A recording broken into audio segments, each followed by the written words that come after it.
Friends, आज हम मनोविज्ञान के प्रमुख संप्रदायों के बारे में अध्ययन करेंगे।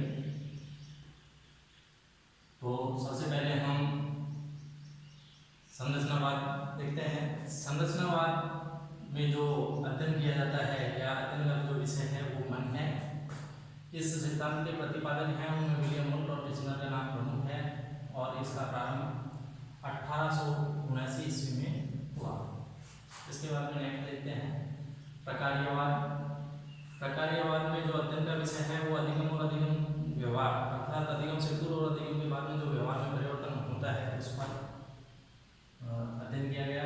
इस सिद्धांत के प्रतिपादक हैं जॉन डेवी हैं और इस सिद्धांत के प्रतिपादक 1900 से माना जाता है। इसके बाद में देखते हैं मनोविश्लेषणवाद। मनोविश्लेषणवाद में जो संरचनावाद में चेतन की बात की गई, तो मनोविश्लेषणवाद में चेतन के साथ साथ अचेतन पर भी अध्ययन किया गया और अचेतन पर अध्ययन करने वाले जो मनोविश्लेषणवादी हैं उनमें सिगमंड फ्रायड, एडलर और जुंग प्रमुख हैं और इस सिद्धांत का प्रतिपादन भी सन 1900 में आया है। इसके बाद में देखते हैं हम नेक्स्ट व्यवहारवाद। जो व्यवहारवाद है इसमें जो अध्ययन का विषय था सर्वप्रथम पशु व्यवहार था और इस पर जो इस संप्रदाय के प्रमुख प्रतिपादक हैं उनमें जेबी वॉटसन का नाम प्रमुख है और एक जेबी वॉटसन व्यवहारवाद के प्रणेता भी माने जाते हैं और इस संप्रदाय का प्रारंभ 1912 में हुआ। नेक्स्ट गेस्टाल्टवाद या समग्रवाद भी जिसको कहते हैं, इसमें जो अध्ययन का विषय था वो प्रत्यक्षीकरण और सूझ अर्थात अंतर्दृष्टि था। इस सिद्धांत के जो प्रतिपादक हैं या इस संप्रदाय के जो समर्थक हैं उनमें मैक्स वर्दीमर, पॉलर, कॉफका आदि हैं और इस संप्रदाय का प्रारंभ 1912 से माना जाता है। अब आगे हम देखते हैं शिक्षा मनोविज्ञान का अर्थ, अर्थात शिक्षा मनोविज्ञान को हम जो प्राचीन और नवीन दृष्टिकोण को ध्यान में रखते हुए हम इसको दो भागों में बांट सकते हैं। पहला है संकुचित, और जो संकुचित दृष्टिकोण है उसी को हम क्या कहते हैं, उसी को हम कहते हैं प्राचीन दृष्टिकोण। संकुचित दृष्टिकोण को इधर कहा गया है प्राचीन दृष्टिकोण। इस दृष्टिकोण में का जो प्रारंभ और अंत है ये दृष्टिकोण प्राचीन समय से चला आ रहा था, लेकिन ये लास्ट 19वीं शताब्दी के उत्तरार्ध अर्थात अंत तक रहा। उसके बाद में जो ये संकुचित शिक्षा का जो शिक्षा को जो संकुचित विषय बनाता है ये दृष्टिकोण समाप्त हो जाता है और नवीन दृष्टिकोण का आगमन होता है। इसमें जो शिक्षा है केवल औपचारिक शिक्षा को ही शिक्षा माना जाता था। औपचारिक शिक्षा के जो साधन हैं वो ही शिक्षा के साधन थे। शिक्षा केवल विद्यालय तक ही सीमित थी, अर्थात विद्यालय से बाहर शिक्षा का शिक्षा प्राप्त नहीं होती थी।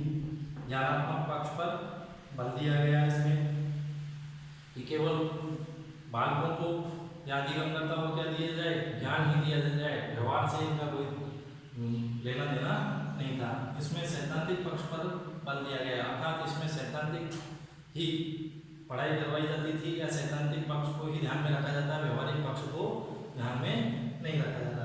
अब बात करते हैं व्यापक अर्थ में शिक्षा का। इसी को नवीन शिक्षा का नवीन दृष्टिकोण भी कहते हैं। शिक्षा का जो नवीन दृष्टिकोण है वो 20वीं सदी के प्रारंभ में आया और इसने शिक्षा का उद्देश्य मनुष्य का सर्वांगीण विकास बताया, अर्थात शिक्षा केवल सैद्धांतिक पक्ष ही नहीं व्यवहारिक पक्षों पर भी मनुष्य में क्या लाए, परिवर्तन लाए, वही शिक्षा है। इस प्रकार हम देखते हैं शिक्षा में औपचारिक व अनौपचारिक दोनों प्रकार के साधनों को शिक्षा का स्रोत माना गया। शिक्षा जीवन पर्यंत चलती है।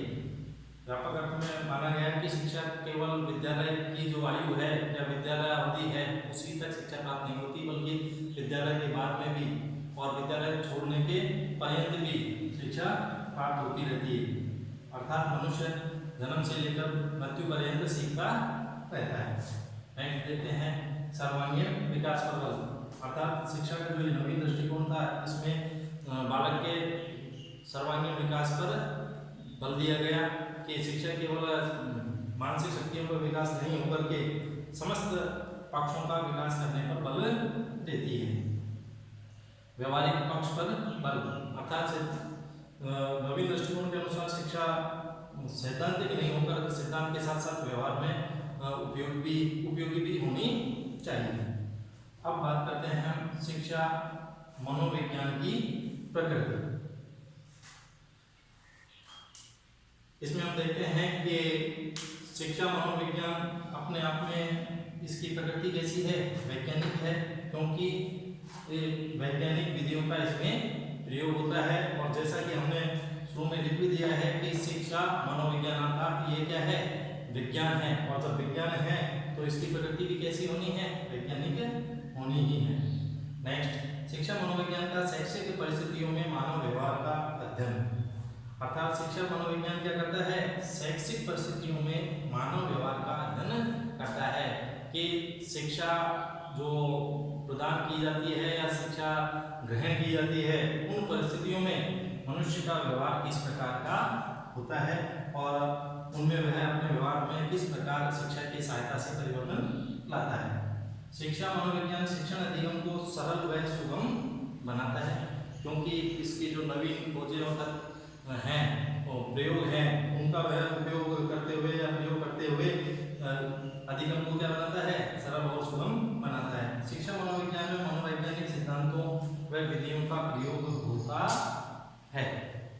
शिक्षा मनोविज्ञान क्या करता है, इसमें मनोवैज्ञानिक जो खोजें हैं उनका खोजों का प्रयोग करता है और अधिगम को प्रभावी और सरल और सुस्पष्ट बनाता है। अब आगे हम देखते हैं शिक्षा मनोविज्ञान का उद्देश्य। शिक्षा मनोविज्ञान के उद्देश्यों को हम यहाँ पर दो भागों में बांट लेते हैं, एक सामान्य उद्देश्य और दूसरा विशिष्ट उद्देश्य। पहले हम सामान्य उद्देश्यों पर चर्चा कर लेते हैं, फिर विशिष्ट उद्देश्यों पर चर्चा करेंगे। शिक्षा का सामान्य उद्देश्य है कि शैक्षिक सिद्धांतों की खोज करना व तथ्यों का संग्रह करना, अर्थात शिक्षण प्रक्रिया को किस प्रकार सरल बनाया जाए। और शिक्षा क्या चाहती है, शिक्षा चाहती है कि अधिक से अधिक बालक सीखे, और अधिक से अधिक बालक सीखे तो शिक्षा में हम मनोविज्ञान का प्रयोग करेंगे, और मनोविज्ञान का प्रयोग करने से वो क्या होगा, अधिगम प्रभावी होगा और सुस्पष्ट होगा। तो इस प्रकार हम देखते हैं जो सामान्य उद्देश्य है उनमें नेक्स्ट बालक के व्यक्तित्व का विकास करना। शिक्षा मनोविज्ञान का दूसरा प्रमुख उद्देश्य माना जाता है बालक के व्यक्तित्व का विकास करना। नेक्स्ट, शिक्षण में सहायता देना। इसके बाद में अगला देखते हैं शिक्षण विधियों में सुधार करना। शिक्षा मनोविज्ञान की सहायता से अगर बालक के सीखने में कहीं कोई त्रुटि या गति धीमी है तो उसमें सुधार के लिए हम क्या कर सकते हैं, उसमें सुधार के लिए हम शैक्षणिक जो विधियां हैं या उनमें शिक्षा मनोविज्ञान की सहायता से सुधार कर सकते हैं। जैसे रुचि, अभिवृत्ति, मनोवृत्ति, इन सबको ध्यान में रखते हुए शिक्षण करवाया जाए तो वहाँ शिक्षण प्रभावी होगा। शिक्षा उद्देश्य व लक्ष्यों की प्राप्ति में उपयोगी होना। शिक्षा मनोविज्ञान क्या है, शिक्षा के जो उद्देश्य हैं, जो शिक्षा के उद्देश्य निर्धारित हैं, उन उद्देश्यों या शिक्षा के जो लक्ष्य निर्धारित हैं उन लक्ष्यों की प्राप्ति में भी उपयोगी साबित होता है। अब बात करते हैं शिक्षा मनोविज्ञान के विशिष्ट उद्देश्य। विशिष्ट उद्देश्यों में है शिक्षा मनोविज्ञान बालकों के प्रति निष्पक्ष व सहानुभूतिपूर्ण दृष्टिकोण का विकास करता है, अर्थात शिक्षा मनोविज्ञान किसी पक्षपात की अपेक्षा नहीं करता। नेक्स्ट, शिक्षा के उद्देश्यों व स्तरों को निश्चित करना। शिक्षा मनोविज्ञान की सहायता से जो पाठ्य निर्माण समिति होती है वो क्या करती है, शिक्षा के उद्देश्य और स्तरों को पहले से ही निश्चित कर लेती हैं या निश्चित कर लिया जाता है, और उन उद्देश्यों को प्राप्त करना क्या है, शिक्षा मनोविज्ञान का उद्देश्य है। तो शिक्षण के द्वारा उन उद्देश्यों को प्राप्त किया जाए। जो हम देखते हैं कि जो पाठ्य योजना बनाते हैं वहाँ पर शिक्षा के विशिष्ट उद्देश्यों का पहले ही निर्धारण कर लिया जाता है और उस पाठ्य योजना का उद्देश्य होता है कि उन उद्देश्यों को प्राप्त करना। नेक्स्ट देखते हैं शिक्षण परिणाम जानने में सहायता करना।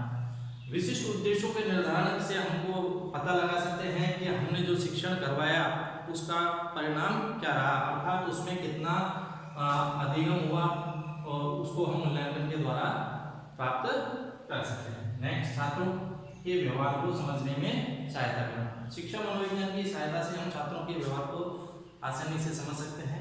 नेक्स्ट शिक्षण समस्याओं के समाधान हेतु सिद्धांतों का ज्ञान प्रदान करना। कि शिक्षण में जो भी समस्याएं आती हैं उन समस्याओं के समाधान के लिए शिक्षण के जो सिद्धांत हैं उनकी जानकारी भी हम किससे प्राप्त करते हैं, विशिष्ट उद्देश्यों से, जैसे सरल से कठिन की ओर, ज्ञात से अज्ञात की ओर। इस प्रकार के शिक्षण सूत्रों की सहायता से हम इनको सरल और प्रभावी बना सकते हैं। नेक्स्ट शिक्षा मनोविज्ञान का क्षेत्र। कि शिक्षा मनोविज्ञान कहाँ उपयोगी है और किस किस क्षेत्र में इसका हम उपयोग कर सकते हैं। वंशानुक्रम। वंशानुक्रम की सहायता से हम जो वंशानुगत जो समस्याएं होती हैं या डिजीज होती हैं उनके बारे में हम पता लगा सकते हैं और फिर उसके अनुरूप हम शिक्षण को प्रभावी बना सकते हैं। विकास। जो बालक के विकास की जो भी अवस्थाएं हैं उनमें उसका विकास किस क्रम में होगा और किस गति से होगा, इसका पता भी हमको शिक्षा मनोविज्ञान की सहायता से लग जाता है, तो हम शिक्षण को प्रभावी बना सकते हैं। व्यक्तिगत विभिन्नता। क्योंकि व्यक्तिगत विभिन्नता का ज्ञान होने पर एक शिक्षक है वो अपने शिक्षण को प्रभावी बना सकता है। व्यक्तित्व। शिक्षा व्यक्तित्व के विकास में भी सहायक होती है। विशिष्ट बालकों का पता हम शिक्षा मनोविज्ञान की सहायता से लगा सकते हैं और फिर उनके अनुरूप उनको शिक्षण करवाया जा सकता है। अधिगम प्रक्रिया।